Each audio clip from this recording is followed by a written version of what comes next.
Sherelle, man. You was on a. I was gonna use the clip, but I said, nah, she here. Well, I need to use the clip. You was on a rant, right? You was ranting and raving. And I'm paraphrasing. You said something to the effect of hypergamy is man-made or made by men or pushed and furthered by men. Something to that effect. Can you expound on exactly what you meant? Let me hit this button first. You got all the buttons. Button down. Button down.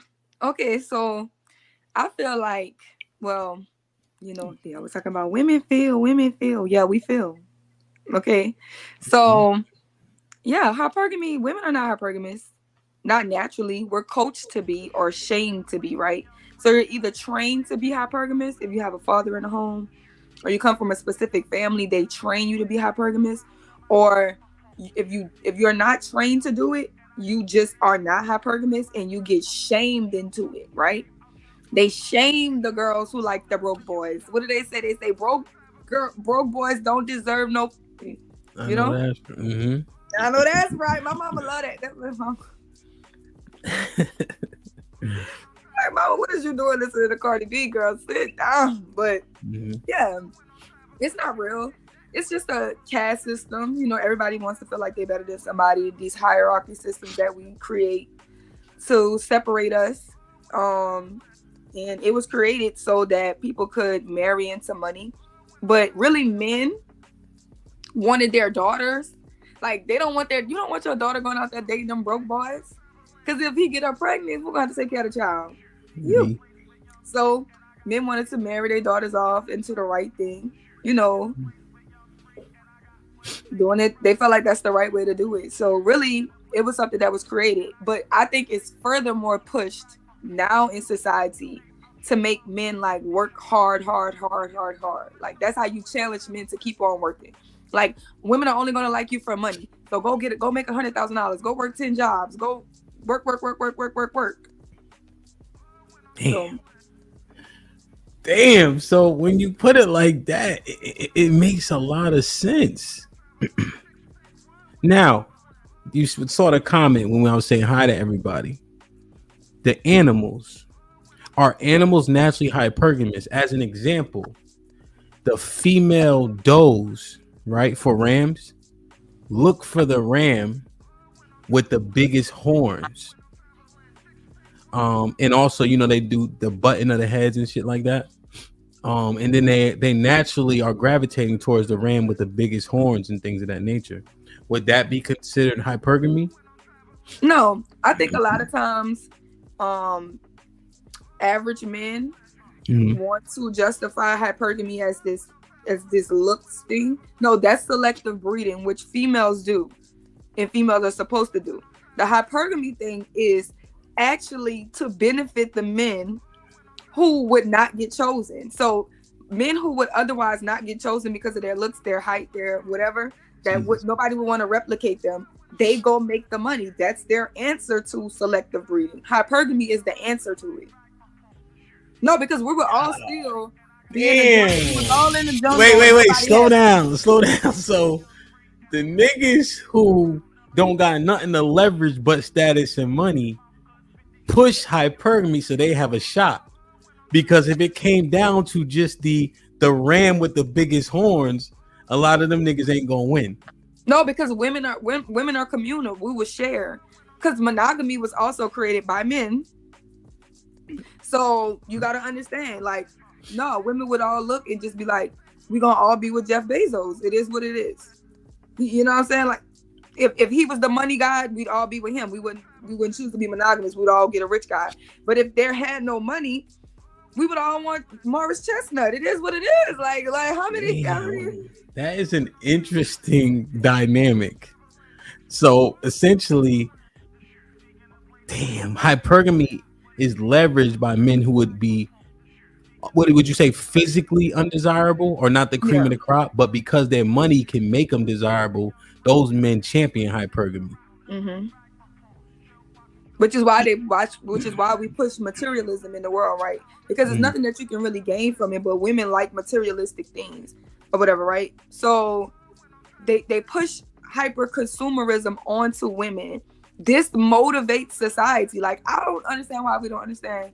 We are being socially engineered, but it pushes society because the number one desire in a man's heart is a woman.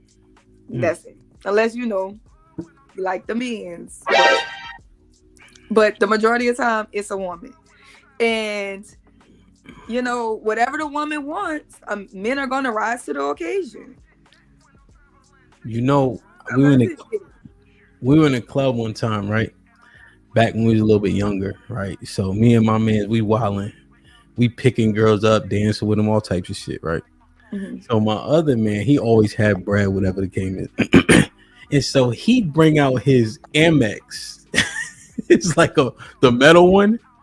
And he start flashing his Amex around because that's how he tried to gain leverage. So we dying laughing like, bro, you're not going to win with that. Not right now. Maybe when we go to the bar, but not in the middle of this club you ain't. That I don't know why that popped in my head, but he thought the Amex was going to give him his leverage back. So does that make sense though? So like with the lions, right? If we just try to, because the animals are always used as an analogy. But even to your point, right? When those male lions fight, whoever wins the fight gets the women. The women just there, right? Essentially. So whoever loses, that's it.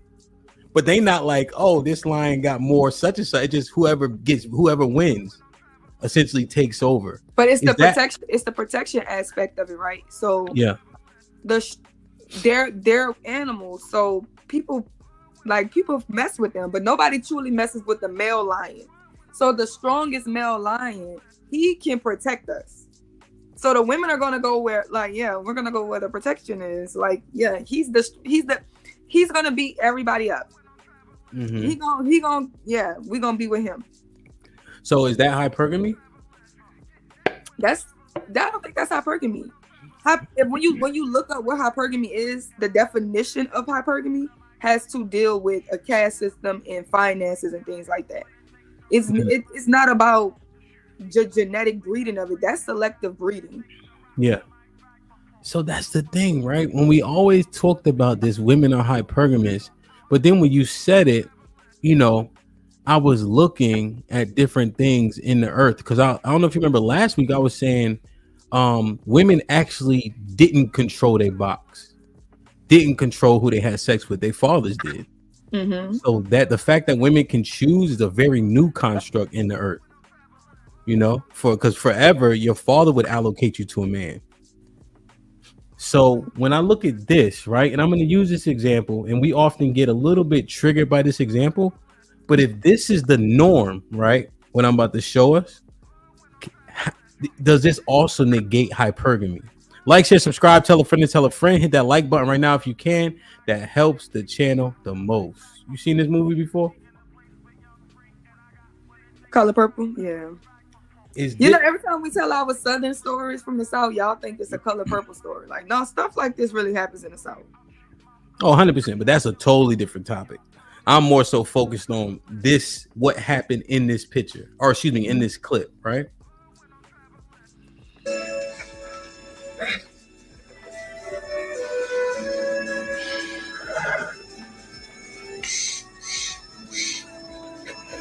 I want to marry your nephew.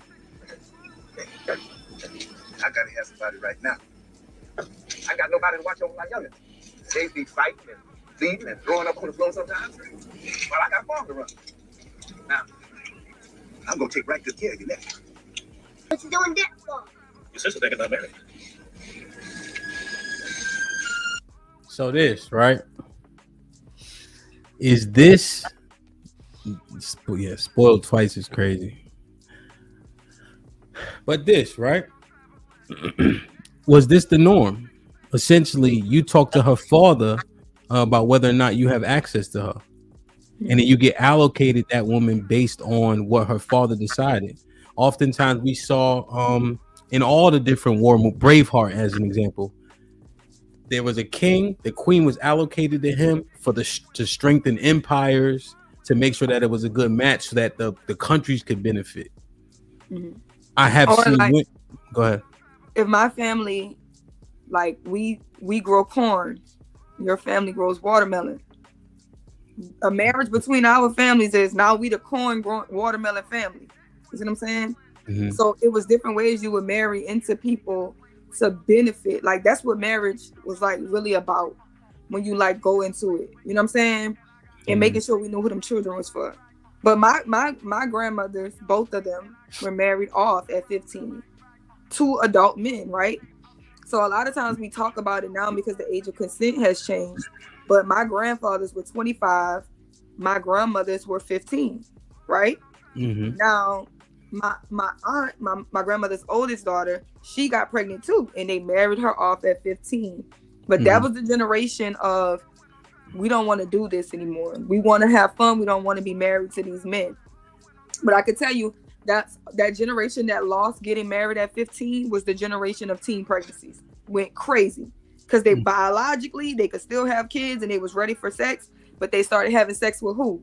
The little boys in their class, the little boys on the block. And them little boys wasn't ready to marry them. They was 15, 16 too.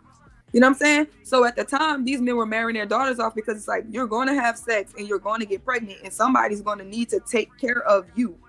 So that's what it was more about, making sure that this woman and these children are going to be taken care of. Yeah, 100%. And then let's look at this, Sherelle, right? Because we're looking at how old this is. This right here, right? For everybody who don't believe in the Bible, cool, right?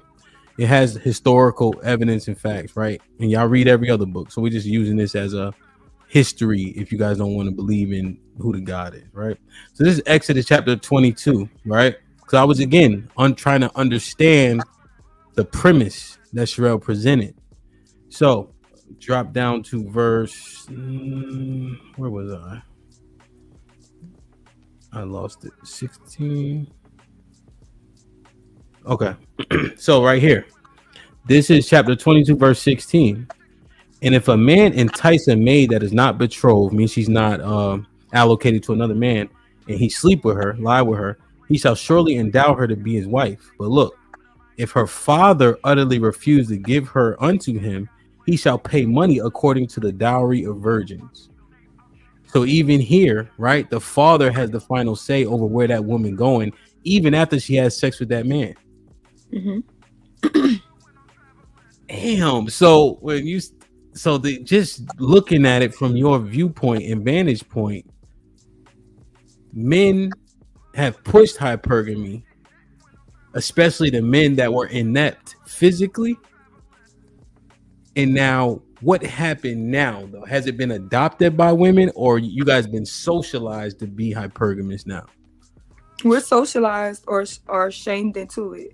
So what's the shaming look like? Like women who fall in love with men who don't have a lot of money, right? Mm-hmm. They just love him because of how she treat him. What do they say? You like Pookies and Ray Rays. Girl, you a bomb. You could do better. Like, yeah, they're gonna pick on you. Cause what is love? Love don't pay no bills. Time. He give you time. You need your bills paid on time. I could do bad on you.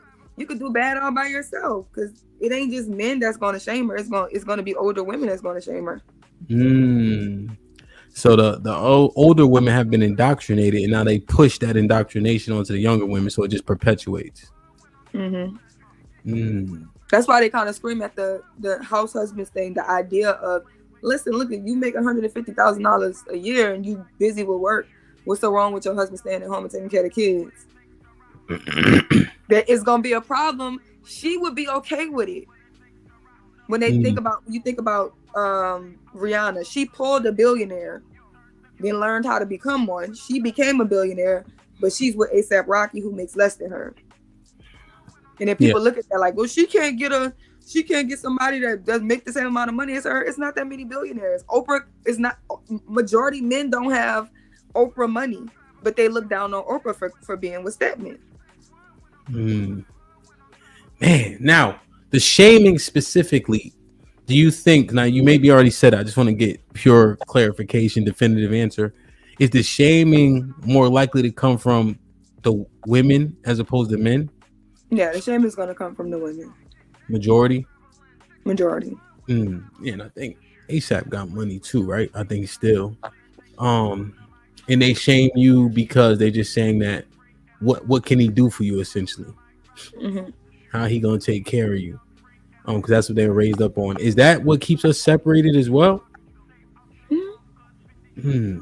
Because it's a societal thing too, that a man's intrinsic value is money. I don't believe that. I believe we're socialized to believe that because yes, we need things, we need money, but a man's complete value is not based off money. There can be a man with money who has really bad character, and there can be a man who is average earning or doesn't have a lot of money who can have really good character. In the long run, I feel like man made money, God made man. So unless God just made men with no absolute value at all, money cannot be their value. Man, do you liken hypergamy specifically, or only money? Like, are there other things like the protection? It's status. Hypergamy. It's money, status. I've never seen a definition. I've heard people say it's about how people look. Hypergamy is about how somebody looks, but I've never seen a real definition say that. I've never seen Webster, or if you pull it up, if somebody else can pull it up, just link it to me or something. But when I look it up, it never is like when I look up the origins, I know that where it comes from. It's a Hindu thing when they started their caste system. I've never seen it be about this man looks good, because if you're in a hypergamous situation and there's a man that's handsome and fine, and he made your daughter feel butterflies in her stomach because he's all big, but there's a little short, scrawny man, but he's the son of the king. Yeah, we're going to Prince Hakeem. My Prince Hakeem is scrawny, little, whatever. None of that will matter if you have the money. Like, share, subscribe, tell a friend, hit that like button right now if you can. That helps the channel the most.